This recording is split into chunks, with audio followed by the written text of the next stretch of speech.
good morning, everyone. Another interesting discussion coming up now, which is related to capacity planning and its impact on upstream, downstream processes and how the whole planning process has changed post-pandemic. So that's going to be the discussion item now. We have some distinguished panelists here. So, before I start off, quick round of introductions. I can start with myself. So Satyajit Chandra, I head WFM for AGS. And looking forward to this discussion. We can go around the room now. So, I'll probably call out the names in the way I see it on my screen. So Jay, I see you on the top there. So maybe a quick introduction from you. Yep, absolutely. Thank you. Again, Jay Parikh, I support Results CX organization. I've relatively recently joined them. Prior to that, I was with Sutherland Global Services. So happy to be here. Looking forward to learning and conversation. Thank you, Jay. Moving on, Mohit, please. Good morning, good evening, everyone. My name is Mohit. I'm part of the Taskers team, and my role at Taskers is to lead workforce management and data science teams globally. I'm based out of Atlanta, Georgia, and really excited to be part of this panel today. Thank you so much. Thanks, Mohit. Moving on, Nero, over to you. Yeah, hey guys, good morning, good evening, where you are, good afternoon. Nero Shah here. I am with Walmart e-commerce last couple of years, but in the industry last around 14 years. Very excited to be here, and awesome presentations by all the panelists, all the keynote speakers. This is my first time attending, so very excited to learn and grow with this this forum. Thank you for having me. Awesome, great. Let's move on. Evelyn, over to you. Hi, team. Well, my name is Evelyn Brooks. I'm the Workforce Management Director for Conduent. I oversee Latin America and the Caribbean. I'm located in Guatemala City, and well, been in the industry for over 15 years now. Thank you. Thank you. Last but not least, Norman, you. Hello, everyone. Good evening, good afternoon, good night, whatever you are. Norman Acevedo, from Nicaragua, based in Bogota, Colombia. I'm a director of vendor management for a Fortune 5 organization, United Health Group, and been in the industry for quite some time. More focus in the operational side, in the BPO provider side, and made this quick transition a couple months ago. But and as well, I think Neeraj said it. First time in this magnificent event. Very excited to learn from everyone. Thank you. Planning is it's a discussion item which is very close to my heart. In fact, for all the people here, I specifically asked Shiva if I could moderate the session. I was probably put for something else, but I wanted to be part of this. It's a very interesting discussion item, and as I see all the panelists here, everybody comes from a different perspective as I see today. Whether it's Walmart or Taskers or different regional perspectives or by organizations. So it's going to be a very interesting one, and let's kick that start off now. I'll start off with obviously the hot topic is pandemic, and things have changed dramatically ever since the last 18 months. But I'll start off by and Mohit, if I may direct this question to you without putting on spot here. What has been your experience in the last 18 months, and what do you expect it to happen in the next 18 to 24 months for planning as a process, on how that has changed or evolved? Some of the critical things that you have seen. You want to share your perspective? Absolutely. I think I'm sure all of us have experienced it, right? It has changed significantly, and it's no longer the traditional way of how we used to manage it, right? Where you rely on trends, seasonalities, and those factors, because everything has changed. historical trends may not be as valid as they used to be earlier, right? And what I've seen is that for the planning teams, it is kind of evolving into planning as well as kind of project management and coordinations, right? Because that has become a key factor there. Because it's not only what has happened or what is happening. The crucial part is what is going to happen, right? A lot of things are changing, and it also is varies from region to region, right? In the US, where you have a lot of folks have already gone through the vaccination process, and now they're looking forward to return to work, versus Southeast Asia, where it is just getting started, right? So how do you tackle that situation? How do you foresee what's going to impact?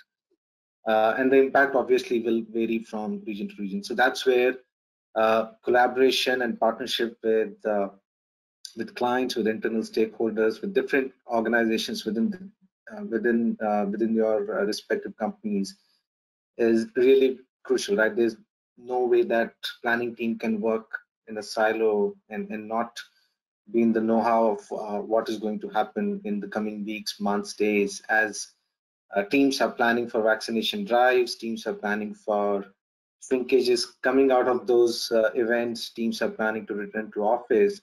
So they're kind of becoming more and more integrated with the project management practices also, so that they integrate some of those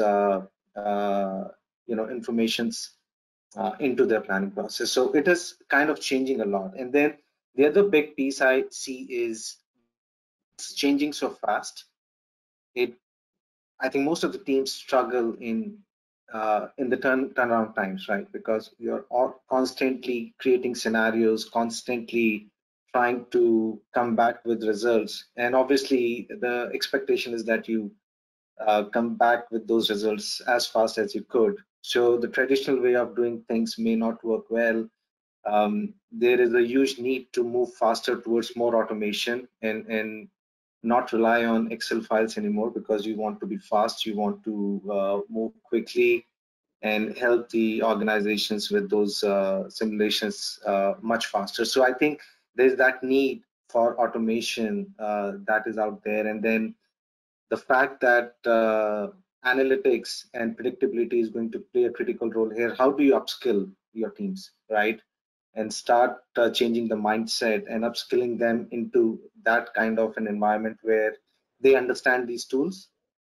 They're also thinking in those lines and not relying on how they've done things in the past. So those are some of the things that comes to me, given the experience I've had and the teams have had in the past about a year and a half or two. Great, thank you so much for that, Mohit.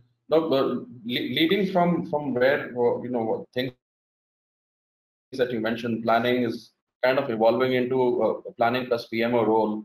Obviously, that requires more skill sets to be, not aggressively being asked for a WFM resource to learn a PMO role, but it's kind of alluding to that you should kind of know when you're transitioning a program or when you're working for a work at home setup. Those skills are very handy at this point of time. So, very, very, very important point that you mentioned there.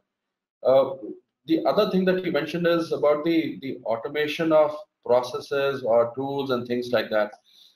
In your experience, and given the large organization that you handle, which is so widely spread, taskers being in almost every location here,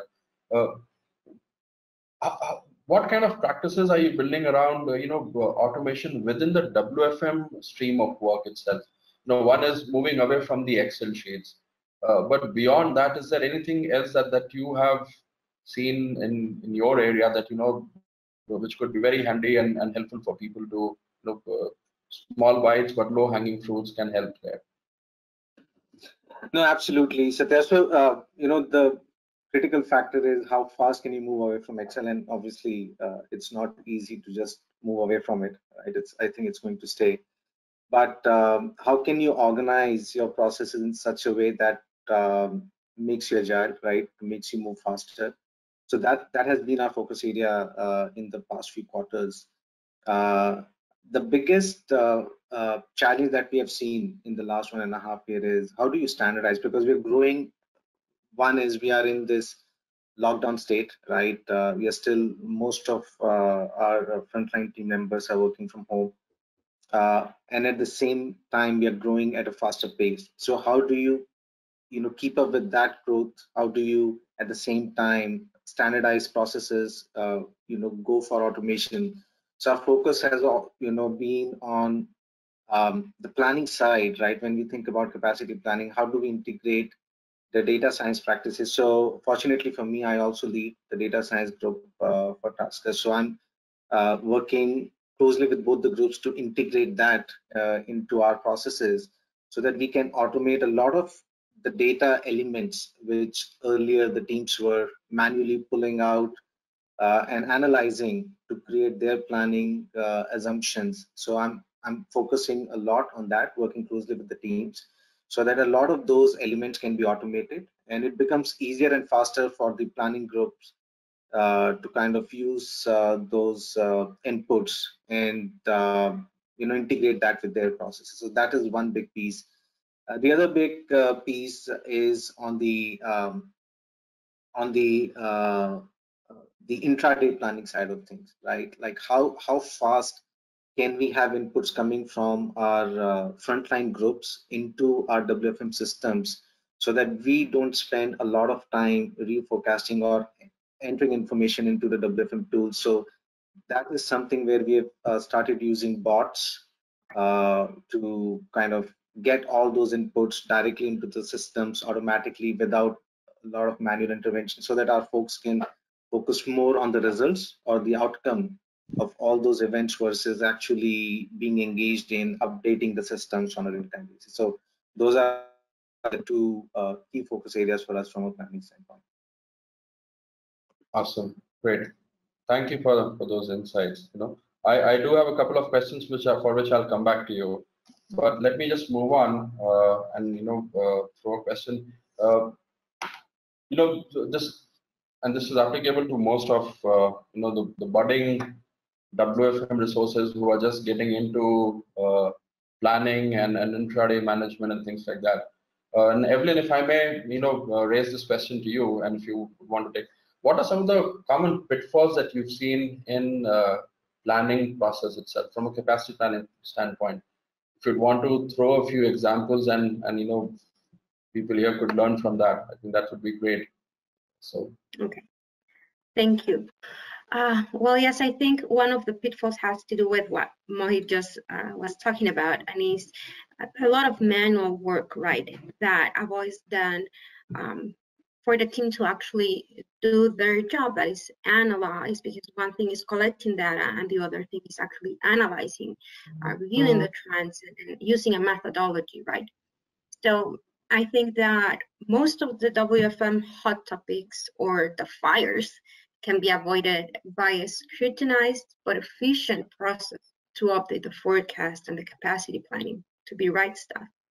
So basically the process is transforms an input, in our case will be the data, but that sometimes takes most of the time, right? Then process it and then get the output that you are looking for to be accurate, right? So I think it's basically keep it simple, but keep it accurate, right? And of course, last but not least, take advantage of the tools, the WFM tools that you have, take the most out of them, right? To avoid any manual or duplicated work. So the inputs for, let's say something with our capacity plan and all the data collection, right? But during the pandemic, some industries, the volume exploded and some others dropped, right? So there were no trends, no seasonality that could forecast the pandemic year.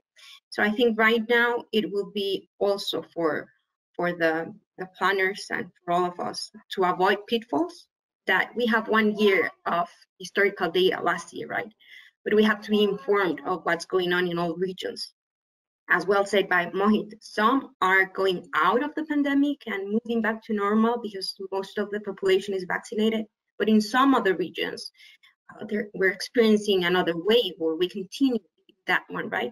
So we have to know what our industries, the planners have to be informed if we have operations and give services to different regions, what is going on here, how it will impact my forecast. And it's a very dynamic, and the agility to be informed should be on top of our planning team. So in my as a personal experience, I took one job, and while the client was really upset that there were no growth, even though the business was there, and even maybe decreasing. So WFM was a hot topic, and not the performance, not quality, not. So they were really trying to fix it because it was a risk for the company, workforce management. And when I first took the challenge, I was like the third WFM manager there.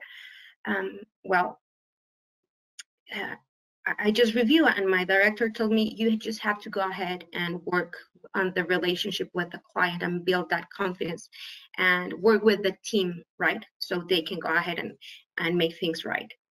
And yes, I did that, but like in second priority. And the first thing was reviewing the capacity plan and scrutinize and see the inputs and of course the volume, the handle time, the shrinkage. And that was the root cause of all the issues. There were some things that were inaccurately calculated, and I dedicated most of my time to that specific file. We fixed it, and then the other things solved by themselves. Of course, the client was confident because the numbers that we were saying were right. We were managing their volume. We were not over when we said that we were going to be under, or vice versa. And that's the importance of a right capacity plan. It could save one business, right? And after the years and after that was fixed, now that account has doubled the account that it initially had by gaining the client's confidence and proving them that we are able to take care of the business that they have, and we can take more. But if you didn't have the right capacity plan, it definitely will hit, and will hit the entire company, right? Awesome. Yeah, absolutely. Spot on with every observation that you had, Evelyn. So just a leading question from all the good things that you mentioned. Is there any way or anything that you have defined in your area which measures your efficacy of your capacity plan itself? Or how do you measure it if you're going to be if the outcomes whether are going to be meeting the requirements or not? Is there any way that we've thought of measuring it? It is easy to measure post facto that I had certain assumptions which didn't go well, and here is the root cause, the AHT change or the learning curve change or things like that. But is there something that we've ever thought of how we can plan, look at measuring an efficacy of the plan ahead of time to see here are the things, and my plan is varying by 2%, 3%, or here is what I would expect out of it. What are some thoughts around that? And this is for everyone if anybody wants to comment on that. Well, yes, I think we can refer also as something to avoid pitfalls, to guide ourselves with a COPC capacity planning components, right? And one of them is first to create the capacity plan sufficiently far in advance, right? So that should be the first one. That sufficiently far in advance will mean a different time for each one, depending on your recruiting time, on your training time. I think that should be the first one, because if you didn't have that enough time, then you're planning for failing, right? And also to make sure that we have targets for service level, the targets, and then the forecast for volume, handle time, and shrinkage. And how do we see the accuracy that we're actually having? Will be adding to our capacity plan what was the actual result, right? So we can monitor that variance between what we forecasted, what was the actual, and the target. So there are basically three things that we have to do to view their staffing compliance and monitoring what we forecasted for our staffing compliance versus what we actually got. I think if we have clear our target and where to use it in the capacity plan, if we are clear about the forecast versus our actuals, and if we have a high variation between there, we have to go back and review the methodology that we're using. If we are not excluding some abnormal data that shouldn't go there, or our assumptions are definitely off. But once we start seeing that forecast with a plus minus 10%, depending on the volume that each one is managing, could be 5 or 10% of variance, then we know we're on a good track, right? Great. Thanks. That you mentioned about. That's a good one. Please go ahead. Can I say something in addition to Evelyn?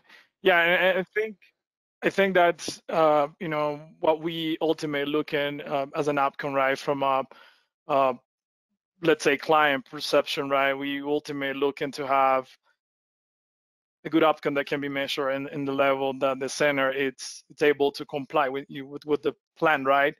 And at the end of the day, the fact that we can understand what are our results, right, on a daily basis from an interval perspective, from as Evelyn said, right, understand what is that variation. I think that's where the successful component from our operations come from, right, from workforce, and the cooperation that between workforce and operations can have will provide those results that Evelyn is telling us about. So very, very agree on that. I think that understanding that result per interval, per on a daily basis, understand those fluctuations on call volumes can ultimately say that your plan it's accurate, right, and it's going straight up to the point. Yeah, hey, so then I'll add something really quick here too. So, great panel. Like we have folks who are they're in the service industry with the BPOs, and then like I work pretty much all my career on the client side, right? So there is a different perspective, right, that comes from, hey, I get a capacity plans from my partners, and I look at it, right? I think the biggest learning over the years that I have seen, like if I be on the other side of the table, is deliver the bad news right away. And that's where I see a lot of opportunity, that when you look at a pandemic situations, or when you look at things that are out of your control, and you have to commit to certain staffing to your clients, right? Be open. And if you are a good storyteller, if you can show the data that, guys, this is what I'm shooting towards, but we have A, B, and C factors that can lean us this way or the other way, right? That helps the clients to really understand the practicality, instead of you explaining after the issue started and say, well, guys, we failed here. You put it in front and say, guys, these are the situations we are dealing with. We are in this together. And that will build a way more partnership and trust that, hey, if, Evelyn, you're telling me I'm going to deliver X, but please understand that that could mean 10% variance because of my A, B, and C factors, right? I think we miss that storytelling a lot, and I think there is a lot of opportunity and learning that can happen there. Yeah, great call. But like I'm on a client call, give me the bad news first, huh? Yeah, there you go, right? You let me know. Yeah, I got all the good stuff, right? All the time. I need to know the bad news right away, so I can go ahead and find somewhere else where I can fix that before it becomes a bigger problem. Absolutely, very, very, very important point. Oftentimes we've seen people not being able to articulate that well, or not open to articulate it well because of whatever pressures and reasons, right? But it's a very important point that capacity still has to be filled in from somewhere, so that eventually the end customer doesn't get impacted. So absolutely important point. One more thing that, based on what Evelyn, you mentioned about some of the measurements that you built in, or you look at COPC measurements and things like that. Jay, if I may direct this to you, based on, your experience, we don't necessarily have a standard within the WFM practice itself, which we can always say, yes, COPC is the right method, CMMI is the right method. Is there something that you have seen or experienced in the past that you can always put your finger on and say, if you go by this method, or apply a Six Sigma level process, mechanism here, what works here? Is it, trying to figure out how much of it is an art versus a science and how much it is data driven for us to be, create that right balance between the actual and the plan that we want to put together? Right. No, I think it's a really good question. Traditionally, as I've kind of grown up through the organizations and, as I've matured over the years of my experience, I'll give you guys a reference points for my last two companies, right? So Sutherland, prior to joining Results CX, right?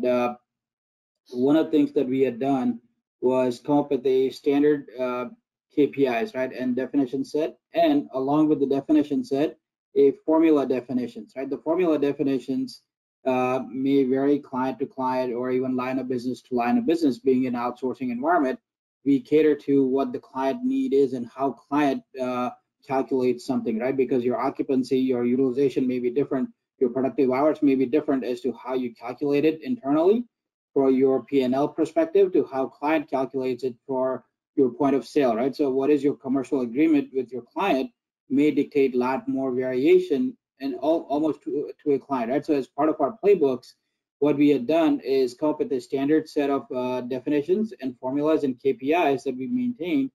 And there were some standards. There were standards for the organization, but then there were variations by individual clients that allowed us to say, if we needed to do a benchmarking for a KPI that's not a COPC standard, right? Or there is not a industry benchmark for like a bill to pay type of setup, right? That is pretty traditional in outsourcing environment, right? Whereas on a captive environment, your focus is more on what is my customer sentiment? How am I doing planning that's going to impact what is a client customer delivery, right? And then asking for those from your partners. So I think from a standards perspective, within each of the organizations, as an organization, we should come up with what is it that's going to work for us, right? Because it's going to be different for every one of them. Yes, you can't go and make up that I'm going to calculate my headcount and attrition differently just to make the numbers look better for yourself. Yeah, I mean, you do have option to do that, but at some point you're just playing yourself. And if you end up with a refined client and seasoned client, they're going to see right through it, right? That you're BSing your numbers, and they'll ask you 5 more questions, and you'll be end up without a contract, right? So I think it's critical to have that a point of engagement that gives you a standard that you can even communicate, right? So our playbooks, we want to be able to communicate to the clients that says, hey, this is our playbook, this is how we govern our business, even down to a function, right? I want to make sure that any client partners that we are supporting, not only just to the client, but even in the client's ecosystem, that this is how we are operating our business.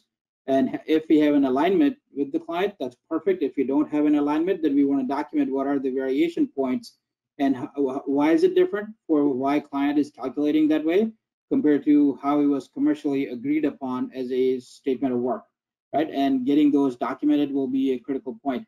As far as calculating the anomalies, normally if there is not an industry standard that's available, right, either through GWFM background or like, I'm also part of SWPP organization that are a lot of likewise like-minded professionals. They're involved that we can reach out to that, hey, what are you using for your business, right? How is that working for you? I think that provides a point of engagement. There are a lot of standards, there are industry standards, not necessarily COPC standards that we can use as well. Awesome, great. Thanks for that, Jay. Nirav, it would be interesting to hear your perspective because you come from the other side of the fence. Typically, for most of us in this panelist group here today, our planning starts after we get the forecast from the client, and that's when we start working on the planning piece, right? But it would be interesting to hear from you on how does it happen in your world, because your planning starts, I think, even 3 steps before that, because True. for you the forecast is the bigger aspect of this whole piece, right? Of this whole jigsaw. So share some of your perspectives around that. Absolutely. Yeah, I'll start with slightly lighter note, right? Like this is my famous tagline. Hey guys, I'm a forecaster, not a fortune teller, right? I mean, we all need to learn to tell that story. That hey, what is forecast, guys? If you really like need me to hit that like bullseye every single time, I rather go to like a term jyotishi, right? In India, like hey, like hey, what's going to happen tomorrow, right? Or I need to have, but at the same time, right?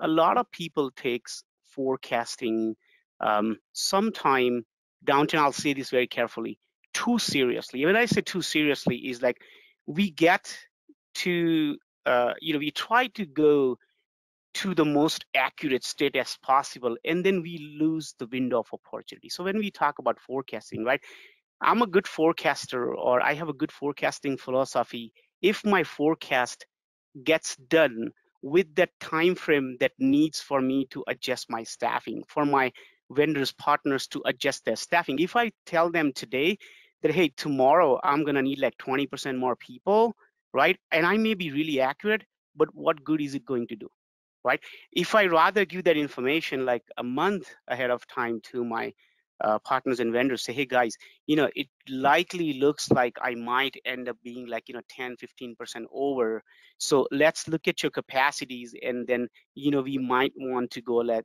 little extra mile. That helps a lot, right? Even if I'm not very accurate at that point, but that information is way more important than I hit my forecast adjusting it today, right? So that's kind of like the philosophy behind that. Taking it further down, and especially in this era, it needs a lot to get your forecast accurate. It's like you really need to have kind of a mix of a seasoned workforce forecasters, right, who really can just cut through seasonality, look at the data, and they have that art and science built where they say, okay, well, my curve is fitting here, but I know my gut's telling me, I know the industry, it's going to land slightly up or slightly down, right? That's where it comes the experience. And you mix with data scientists who really can do wonders in the statistical models, right? I think the opportunity there is for those data scientists that we are getting more and more into our business to really learn the business. Because what happens is, for example, if I just have last 2 years of data, I'm a growing company. One of that year is pandemic, right? It's really like if I try to curve fit that into my statistical models, even if I could be a really good statistician, it's not gonna forecast accurate, right? So, like Mohit said, like our skill set really needs to go beyond just the math and science of workforce. We need to get more into project management. We need to get really, out there, understanding anything and everything that's happening in the business that's going to impact my customer to contact me more or less. And not only your business, your competition and outside, like what are the things that are going on that will deviate you from the normal, whether that's a growth, that's a shrink, that's a pandemic, that's like, a new technology or self-service, right? So your business growth will take your contacts up, your improvements, right? And your defect reductions will bring your contacts down, right? And your trend line might be in the middle somewhere. How do you get there, right? So the more accurate you are in your forecasting, the more information you have, and the more you rely on both sides, right? Like your business intelligence, your statistics, but your gut and art with that. That's where it really can help support your partners to deliver what you're asking for. Otherwise, like that's the foundation. Forecasting is the foundation on everything that we do. And if the foundation is weak, the building's gonna collapse. And then it will start that finger pointing, oh yeah, the forecast wasn't accurate, or yeah, we didn't know about this thing here and there. So it takes a lot, and you really need to, like I always tell my folks, like learn about the business, right? You could be really good in your maths and science, but if you don't know the ins and out of your business, right, you need to understand your customer life cycle, right before even they buy your product, even your clients, right? what are the things that impact their business, you really need to put some investment in learning that. Your customer life cycle, and at the same, like, how Evelyn said, your capacity planning, your agent life cycle too. If you don't have a good grasp on that, that is going to give you such a hard time planning. So that's my 2 cents on it, guys. Awesome. Thank you. Thank you for that. Very insightful. Okay. Let's move on. Norman, if I may, direct this to you. With the pandemic happening and all these changes happening, we all have seen, there was a whole change in how the volumes have been behaving in our world, in the BPO world, or in e-commerce world, whichever way you look at it, right? What are some of your observations of how this wave 2 impacted the industry? How did you see it impacting different regions? And the related question to here is, do we really feel that, once the travel and tourism is up, does that really mean that the economies have revived now? And can we expect our businesses to go back to the, post or pre-pandemic levels there? So any insights on that if you would want to throw on? Yeah, thank you, Sajid. Yeah, I think I have a few comments, right? I think pandemic brought like 300% increase on call volumes on different industries, right? Right before I moved into healthcare, I was working with airlines. So it was very interesting to see like 300 volume spikes and like more than 5 hours, abandon in hold times, and high increase on abandon rate. So that brought a lot of practices and trends that I think we all have seen and we've been discussing throughout this summit. And first of all, I think how we as the clients, right, look for that focus on customer experience, but obviously that focus comes from the provider side, right? Obviously we cannot do this alone.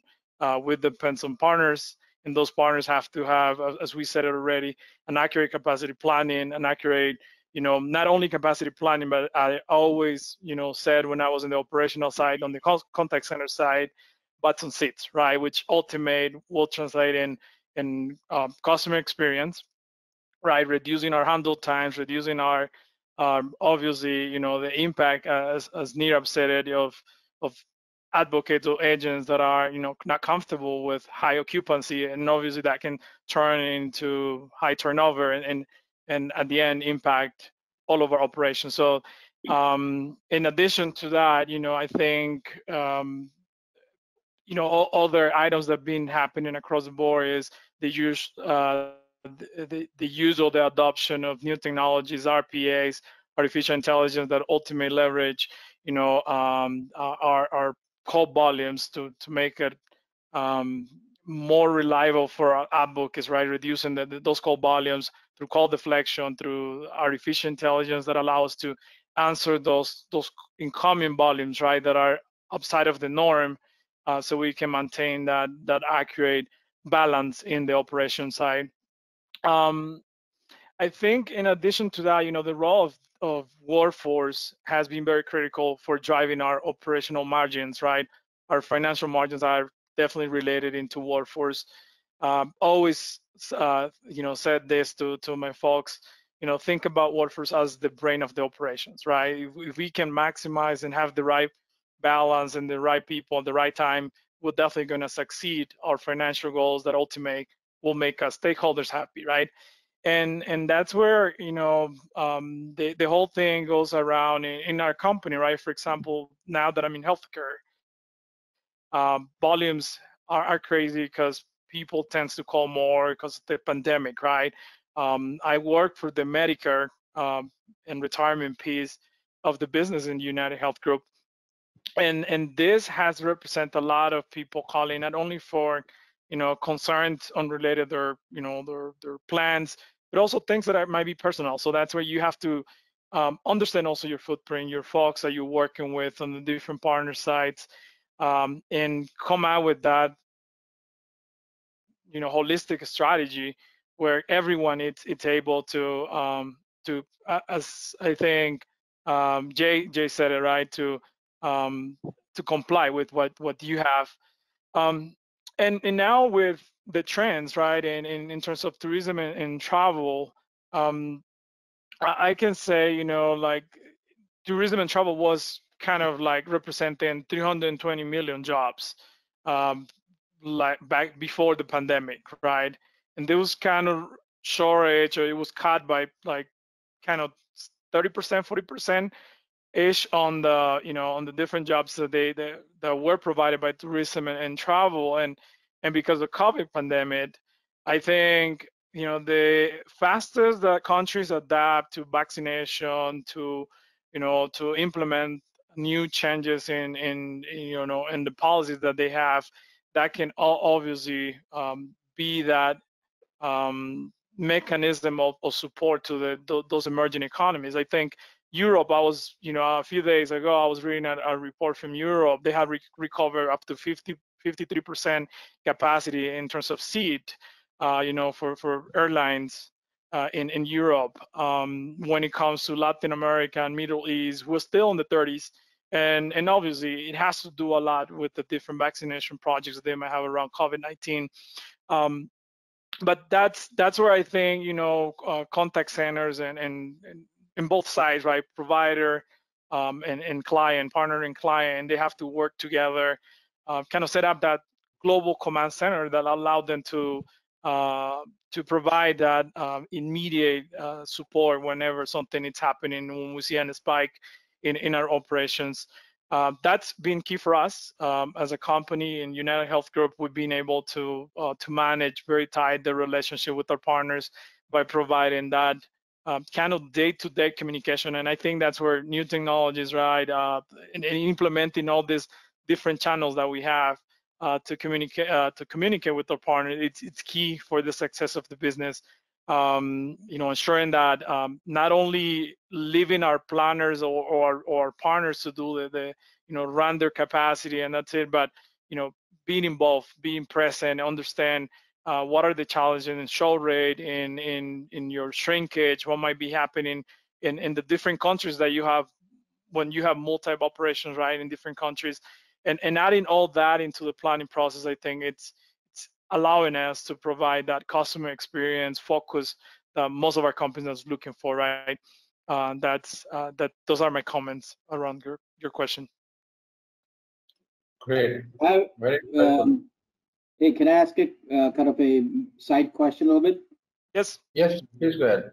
So, you know, especially in a captive environment, right? So how do you guys deal with the, you know, the new omni-channel experience that the customer journey that kind of requires? How is that planned for? Has that created some challenges, especially going through the pandemic from a forecasting perspective, right? That how do you manage to a client interaction that you can give out to your providers that, hey, this is what it's going to be, from a universal agents to a you know, brick and mortar agents to work at home agents to, you know, how is that variation that you guys account for now? Well, I think that that integration has been very successful by, you know, kind of tackling every aspect of, as you said, of the customer life cycle. We have done a lot of remodeling and restructuring the processes that we have. So I think from an internal perspective, right, understanding what are your weaknesses in the processes and where your customers are calling from, right? Because sometimes, you know, I think pandemic has changed the way customers communicate with us, right? Before pandemic, we have, as we said at the beginning, right, a completely different seasonality volume, perception of what are the call arrival patterns. And after pandemic, that have changed a lot. So most of our tools were already integrated, you know, different channels, you know, and we have channels that were already there, but were not sufficient enough to provide a resolution. So chatbots has been very key for us to maximize or reduce, in this case, our call volumes in most the general aspects that customers might be calling about. right? And obviously that have bring like 20% of that volume that at some point used to go to the advocates, to those agents that maybe were answering general questions, right, that could be managed by, you know, a chatbot, putting a little bit of more, you know, intelligence on it. So I think from a you know, integration standpoint, the key success has been, you know, the project managers that we have within the organization, and understand where are those you know, gaps in terms of questions or things that we can automate easily, and deflect that into these channels that reduce our call volumes. Hey, so Jay, I will add some more color to that one, right? So when it comes to omni-channel environment, the way we try to tackle that, right? Like, so ideal situation is like if I take voice calls, you know, and if I keep taking voice calls and not get any other channel, that would be optimum, because, you know, it's like back and forth. You're changing systems sometimes. If you have integrated systems, you're still changing screens, like, you know, your tone changes, you know, you are now typing and stuff.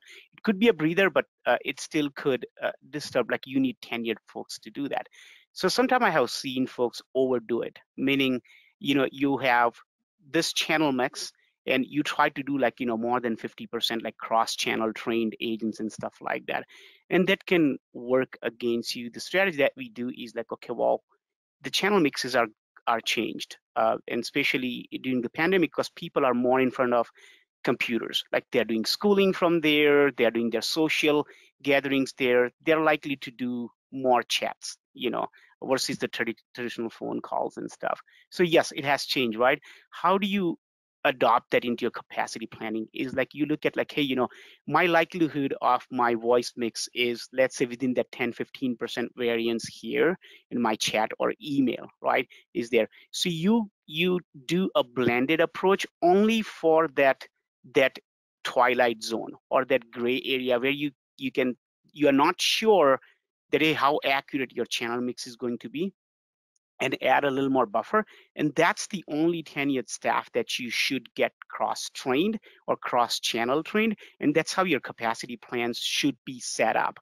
And that actually help us not only keep the agent's life balanced, because most of the agents, and especially new hires, are not like, you know, flipping through channels. They're still getting their feet wet, and, you know, they learn the business, they're helping customers, and they can be more effective. But your tenured folks get a breather in between going online, offline channels, and yet can give you that flexibility to manage your customer experience. Let me ask a quick follow-up. So does that also account for your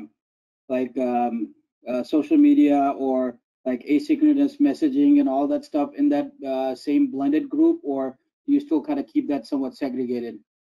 So the approach, and it really depends on the size, right? So you can blend more than one offline channels. But if you're taking, meaning you can blend your social media, email, text to shop, those kind of things together. Because there I'm not like actively engaged with a customer on a live contact, like, you know, you're going through around. But if you take a live channel like chat and voice, you want to keep them either, you know, voice and chat together, and voice and email together, or voice and social media together. And that's a good practice. That way you are not like, you know, juggling and getting confused while you might have a customer somewhere and you messed up. And then the technology also have challenges. We are still, I have seen a lot of, you know, different environments. We are still not true omni-channel that I would get an email and then I'll get a voice contact, and that's effectively managed. Like, it's a great concept, but we have ways to go there. And I think that's why it's a safe practice to keep your, like, you know, one live, and then you can add an offline channel, or you can have all the offline channels together, if that helps you, Jay. Yeah, no, definitely. I think it's the omni-channel experience is overly commercialized, but tactically and realistically is not there, right? So it's more of a lip service than anything else. But thank you. Yeah. Great. I'll go back to Mohit for one of the things that Mohit, you mentioned, that, you know, as the roles are changing, and, you know, I really like the idea of how it's set up in your, for you or in your organization, that the data sciences team and the WFM team pretty much integrate into the same organization there, right? And you mentioned about some of the data-related engines that you are trying to integrate with the WFM practices. If you could elaborate that a little more on, at what layer and what level is that getting integrated? Is that at a tool level that you're integrating? Is that your data sets are kept somewhere else, and it's a dashboard that feeds an information for a planner to look at and see, these are the trends, these are the patterns. Is that how is it done? Or do you have an engine which is capturing all the information and throwing it into your WFM platform for it to make it easier for a planner and a forecaster to work on? If you could shed some light around that. It's a new concept, so it would be helpful for all of us to understand. No, absolutely, and it kickstarted more, I think, after we went into lockdown, right? The need suddenly increased for us to look at that, because traditionally, the BI teams focus more on the operational KPIs, right? The qualitative side of the business.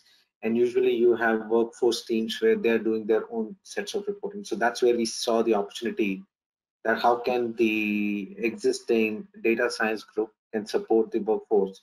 So, and it's a mix of both, right? Because you have several situations or instances where, since in traditional BPOs, it's not necessarily that for all of your client accounts you'll have data integration done, right? So in some cases, you have no choice but to pull data manually to create reporting on a real-time basis. In some cases, you have APIs. So how do we leverage these situations? So where you have APIs, how do you keep workforce team focused on the execution and not worry about reporting, because that can be easily automated.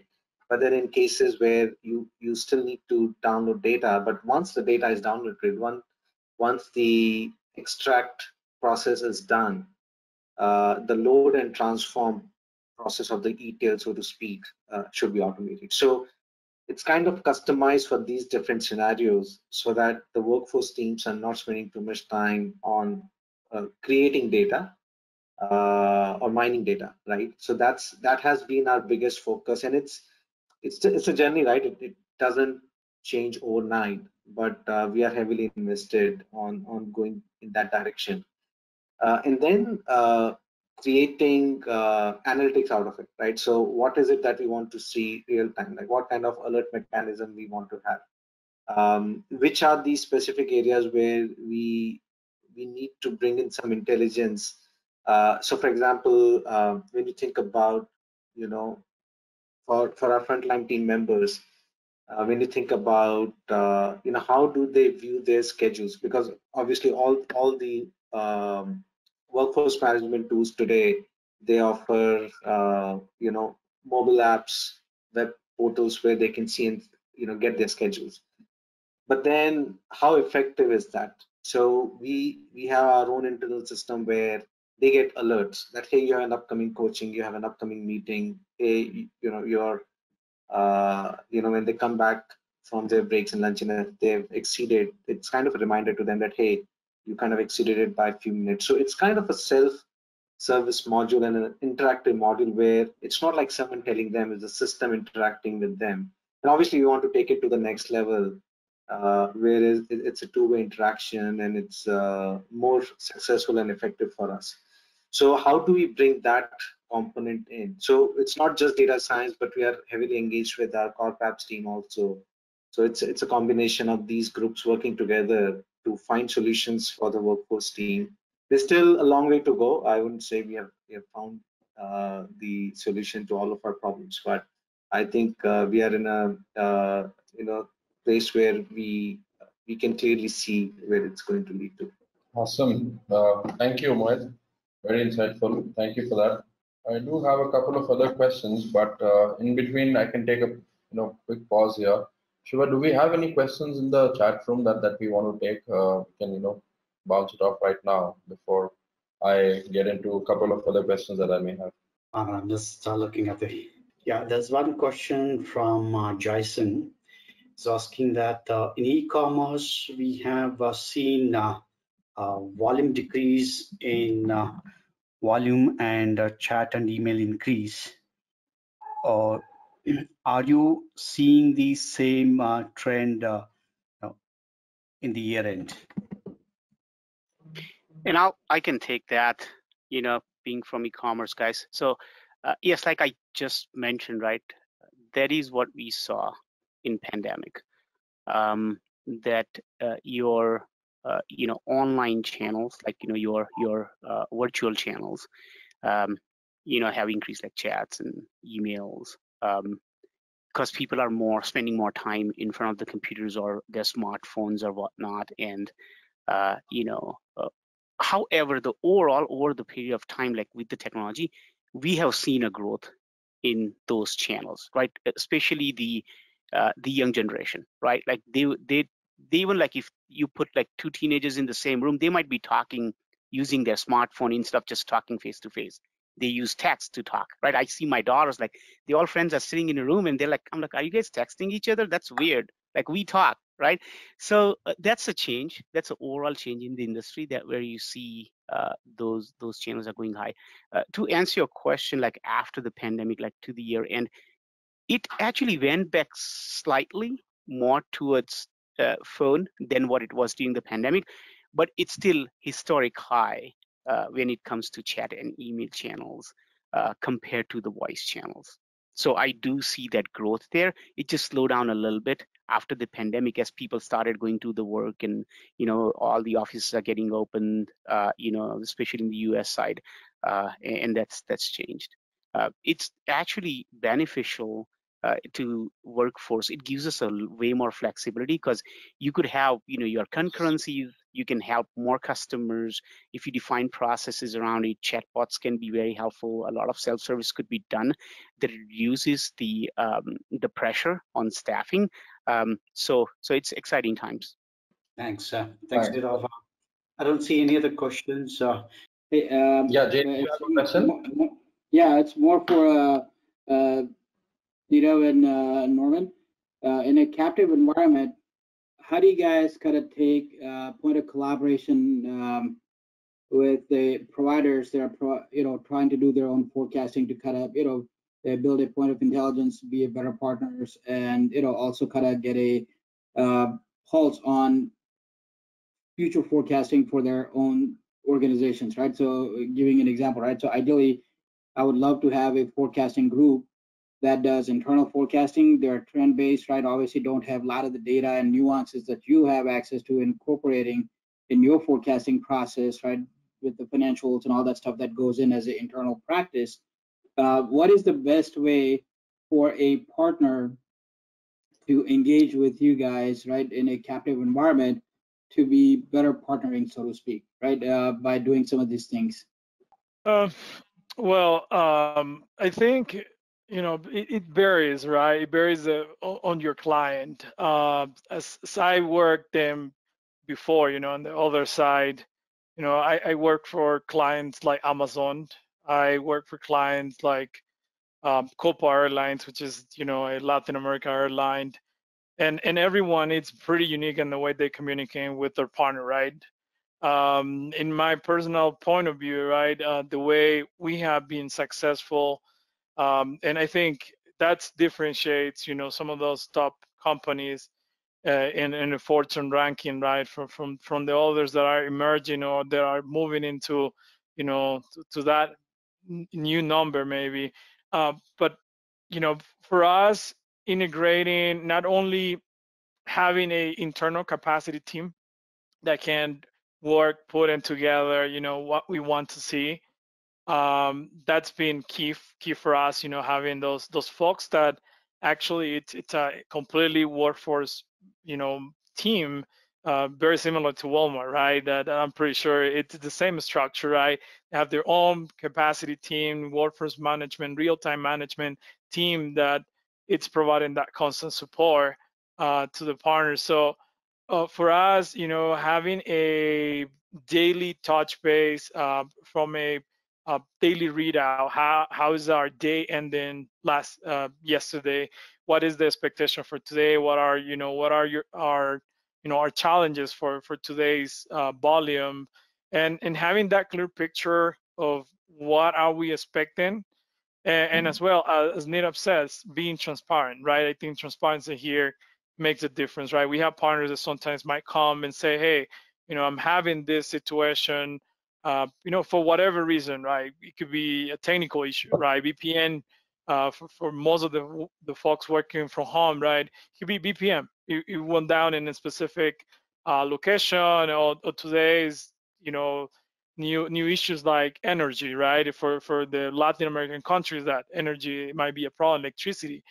So having that clear communication between both parties, I think, has allowed us to react on time, allocating volumes where we know we can do it, and having also that global command center perspective. So, and for the partners that we have multi operations in multiple countries, we're just trying for them to work as one client, right? Not as I don't know, Teleperformance Colombia, or Teleperformance USA, or Teleperformance India, right? We want them to come together and provide that clear picture of what our staffing looks like for today, what are those possible challenges we may have, and then try to continue with that both how can I say, like, that open communication on both sides that allows to react faster than and than later, right? And I think that's been a key for us,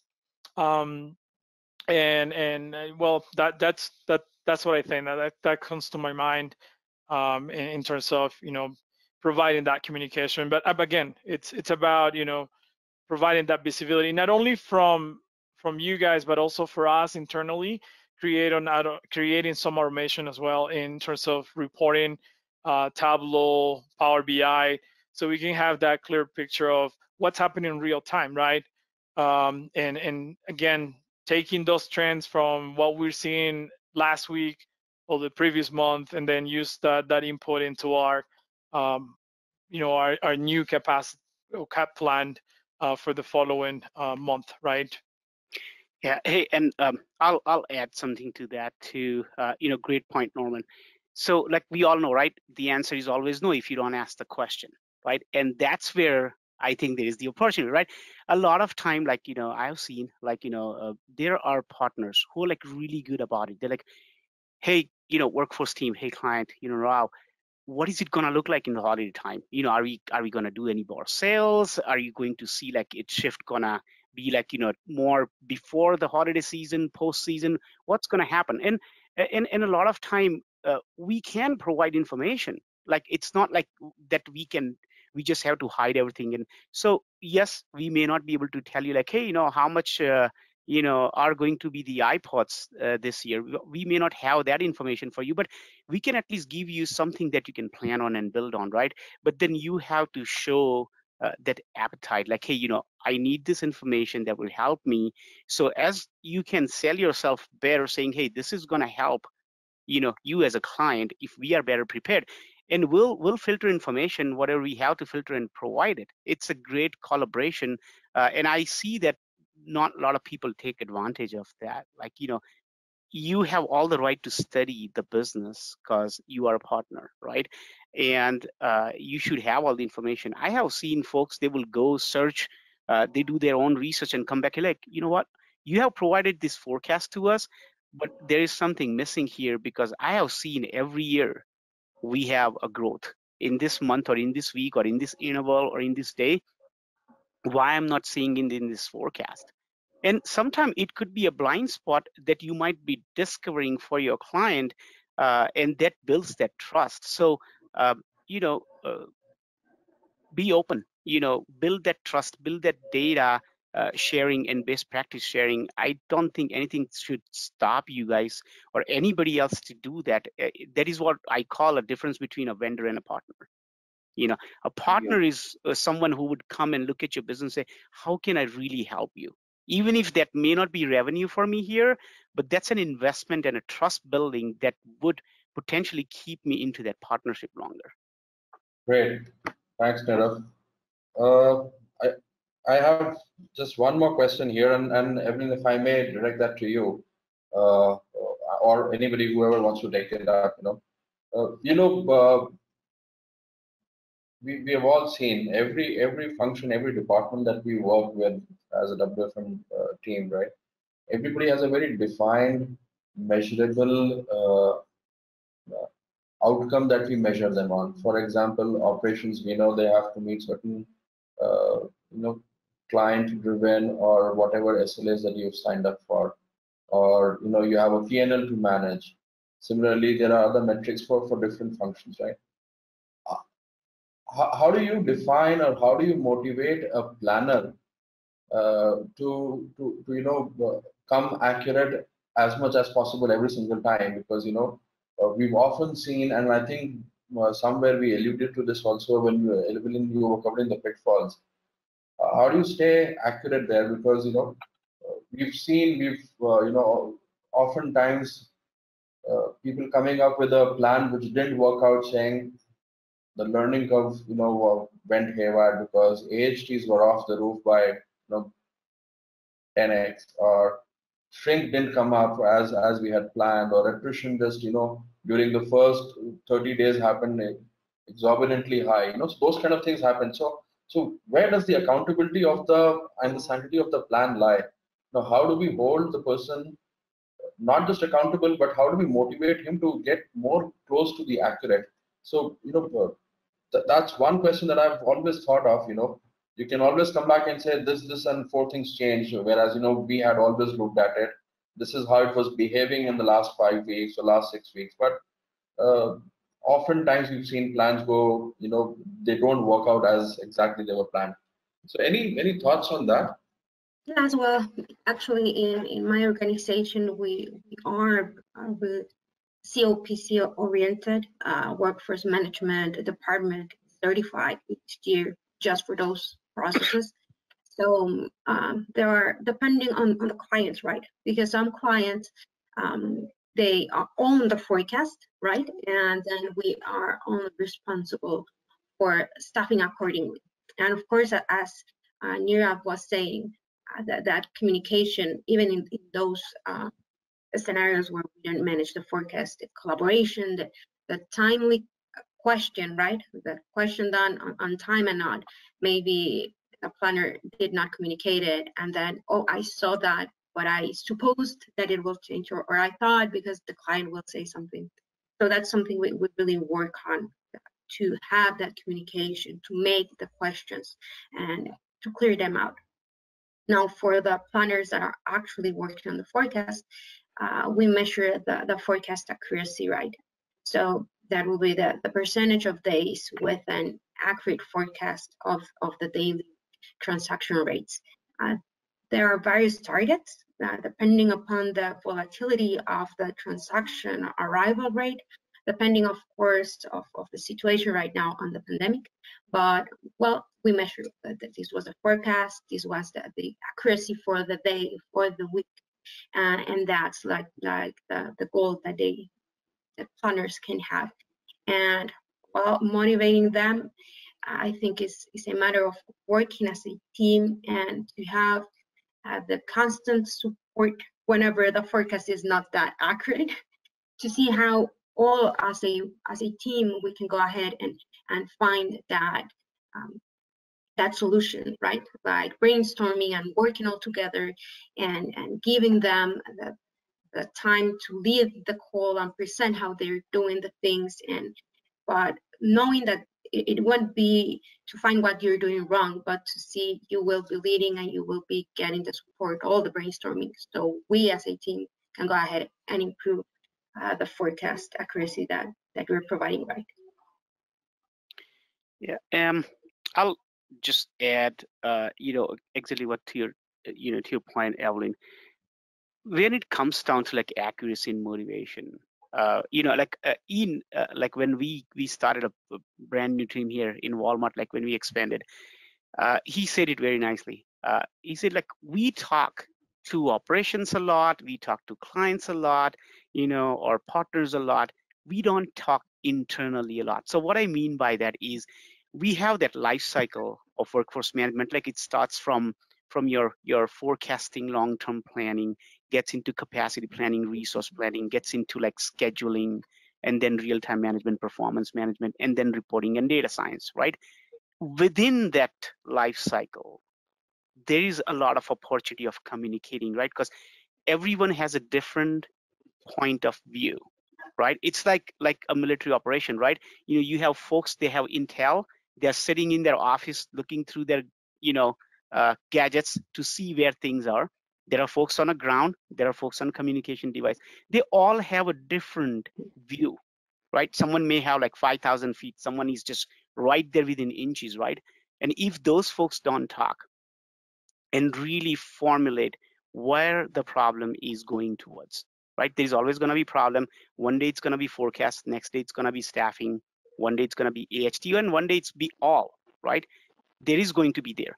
But how we can communicate with each other, and that becomes our muscle memory, that is going to be the key to the success, right? When it comes to planners, and especially in these times, the way you can motivate them is each person in the workforce team, and especially planners, need to know, a measurable impact of their work to the entire operation, right? Whether that's a dollar, whether that's a C set, whether that's employee set, right?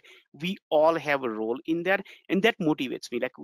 Hey, I'm making an impact. I'm not just like sitting making a formula, design a staffing plan, and just, hey, I'm done, right?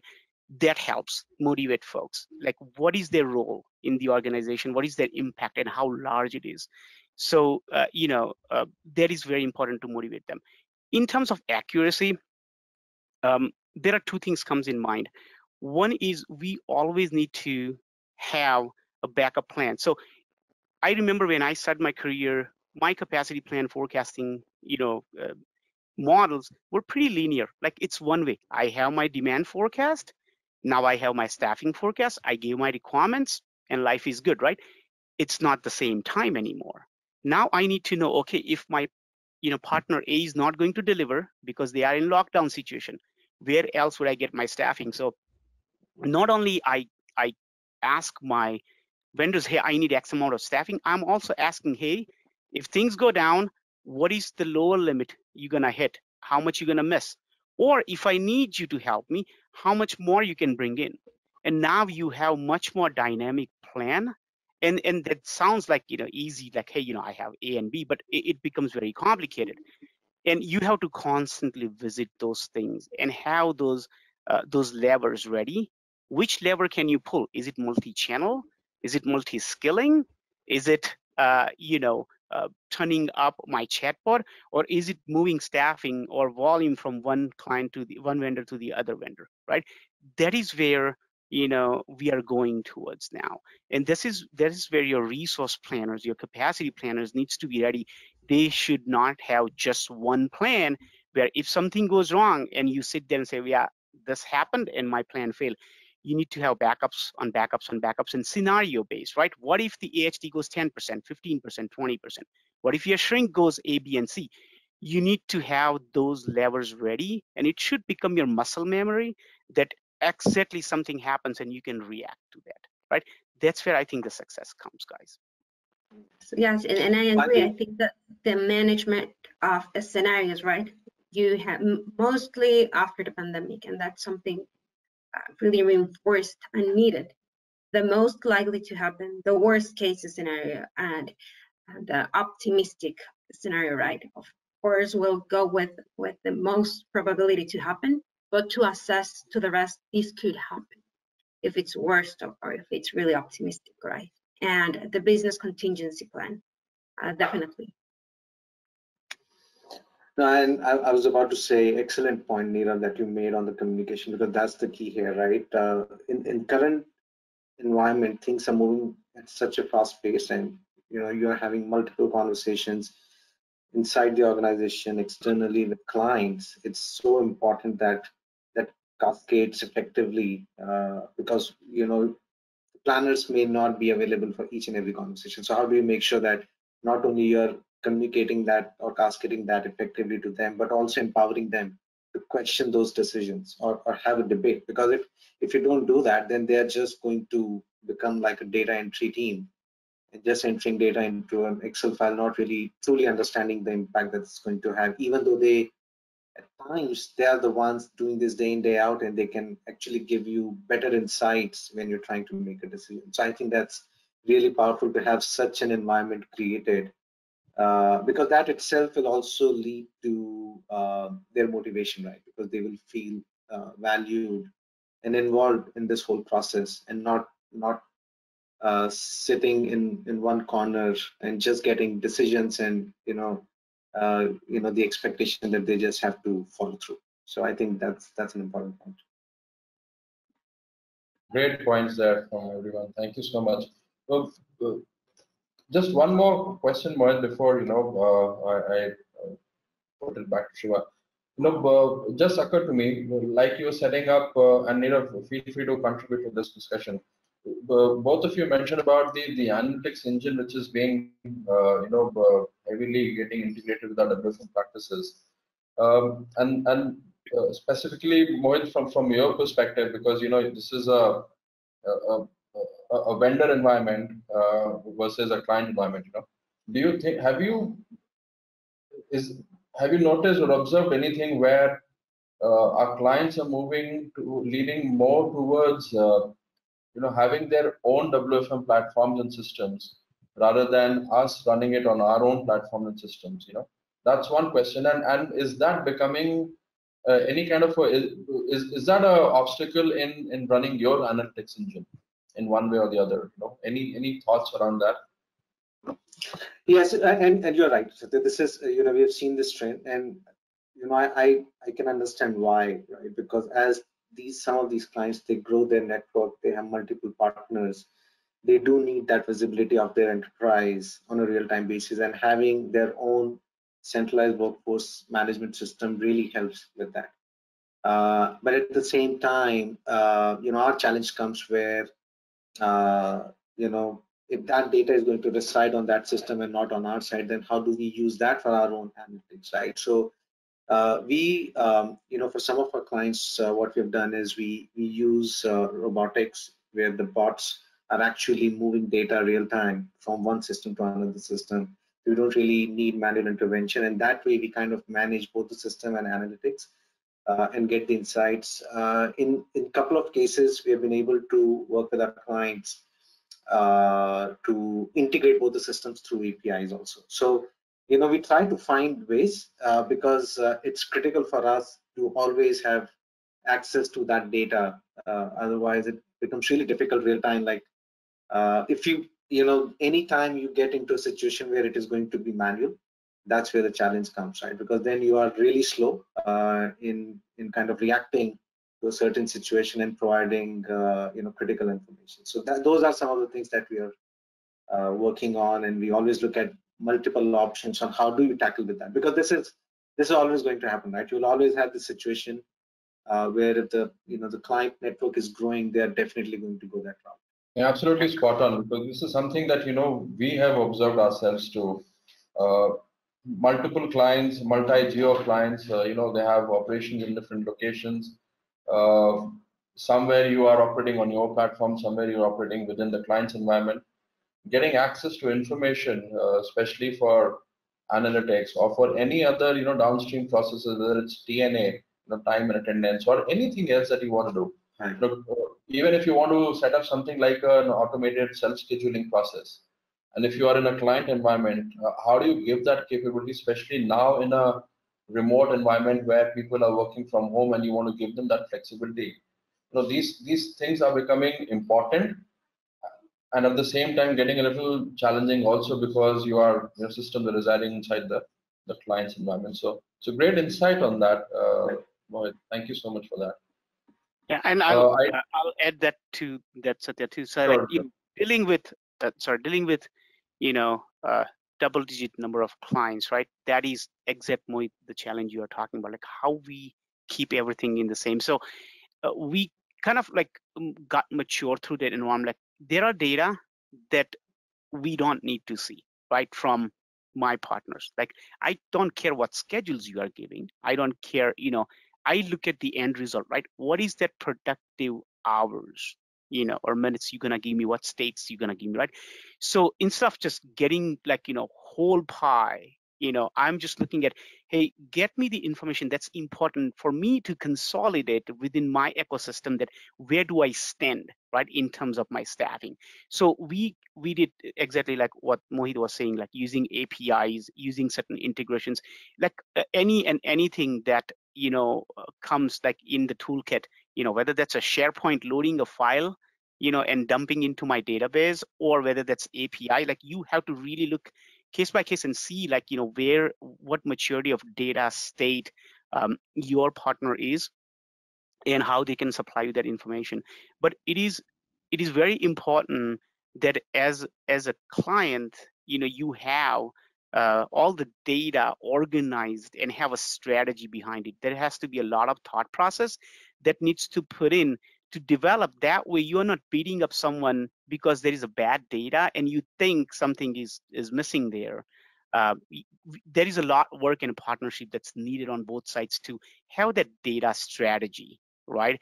And that's the world we're gonna be living in going forward, because things will change like every minute. Your staffing, your channels are changing, and the more integrated you are, that takes away all the data mining and like really understand what is that single version of truth. And if you can create that, that should be the goal of any organization, when it comes to the data strategy.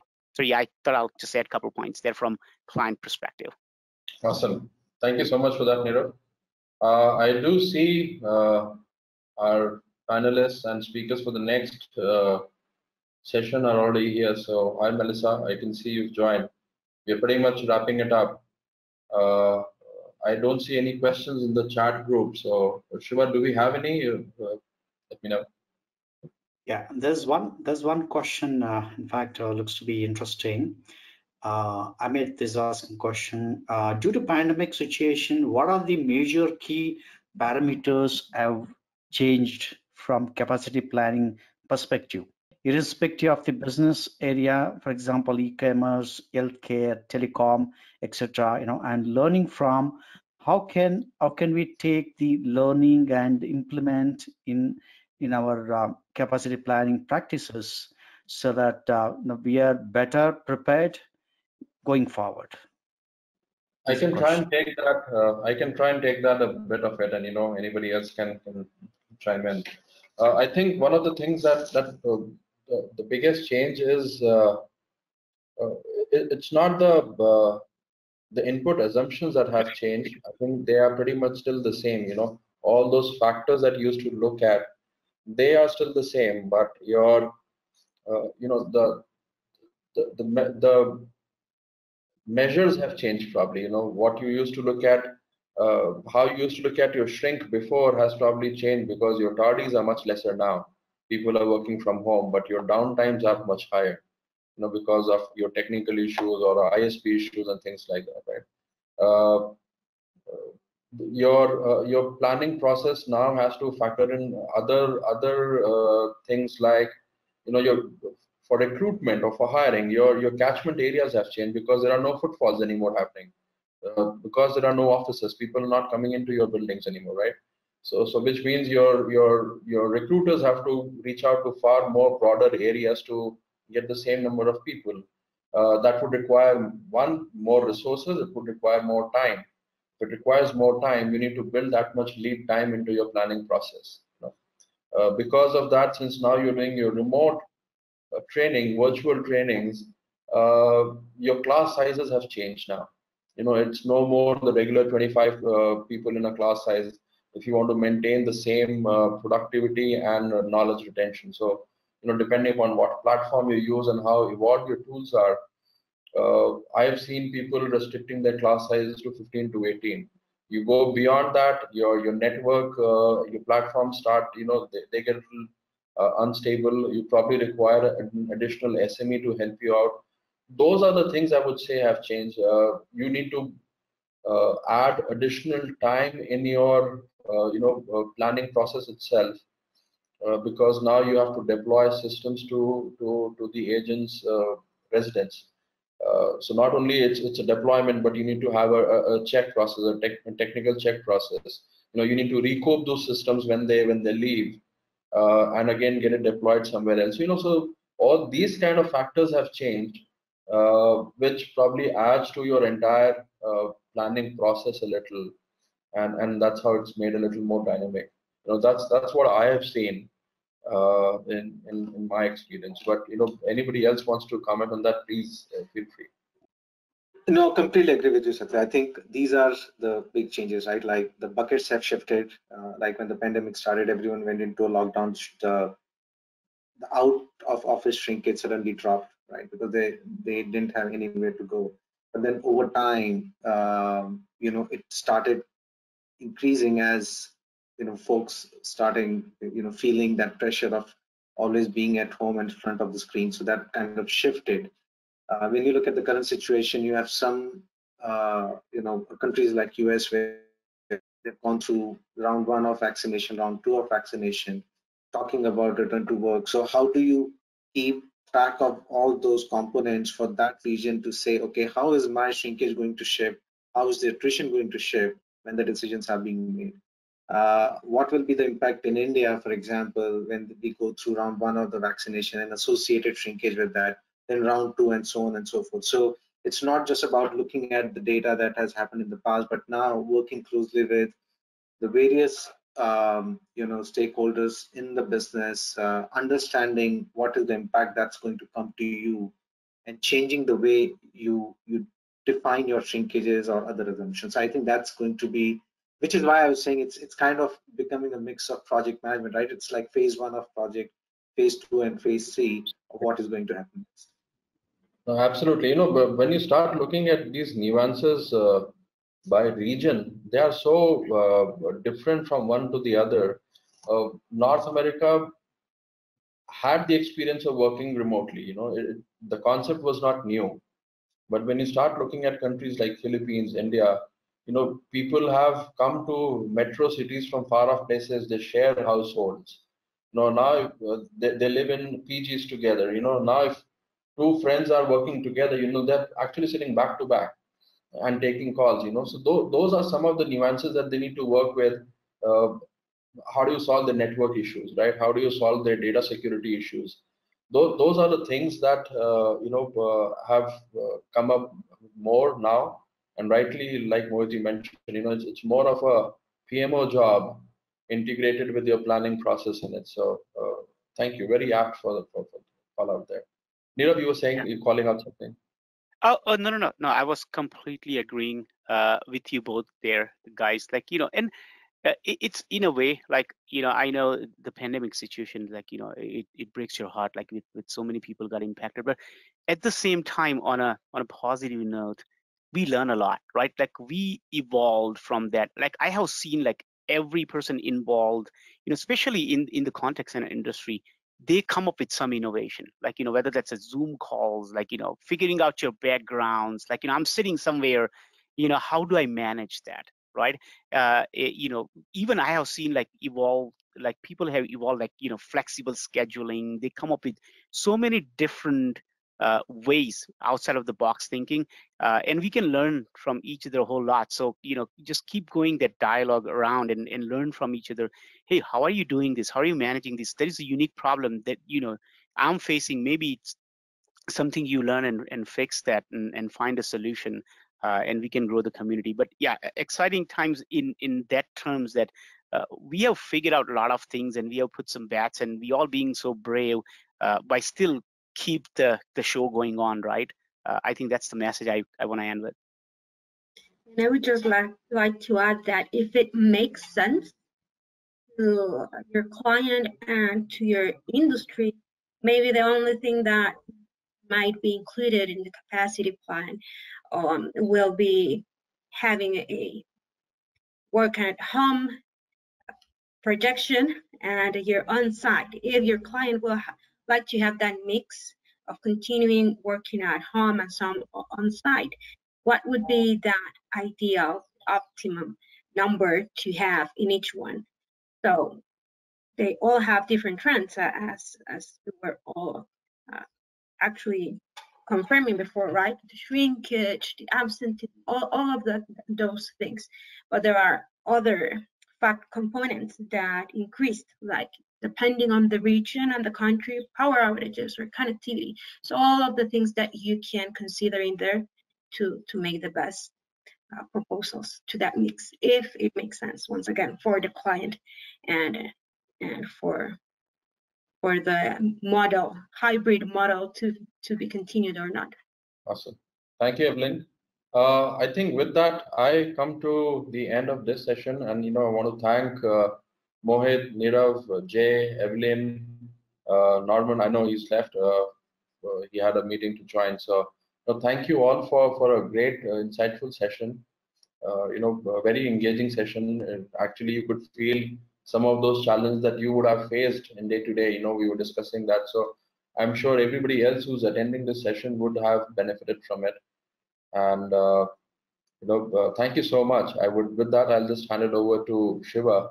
Shiva, please, over to you. And thanks for the session. Thanks, Adap, for moderating beautifully. And we have discussed a lot of things in the capacity planning space. This is need for the hour, and since there's a lot of change in the post-pandemic, I think it has been a great sharing from everyone, from Mohit, Nirav, Evelyn, also from Jay, and also Narman. It has been a fabulous discussion throughout, and we will have to create a questions and also answer to all these things, and make one white paper publishing on this. So this will definitely have a lot of message where we'll be able to share across all the members. Thank you so much for taking your time out. Really honored to have. Thanks, really appreciate it. Yeah, absolutely. It was amazing. Satya, thank you so much for moderating and engaging us. I thoroughly enjoyed it and look forward to many more. Thank you so much. Thanks, guys. Thank you. Really appreciate it. Thank you all. Bye. Thank you.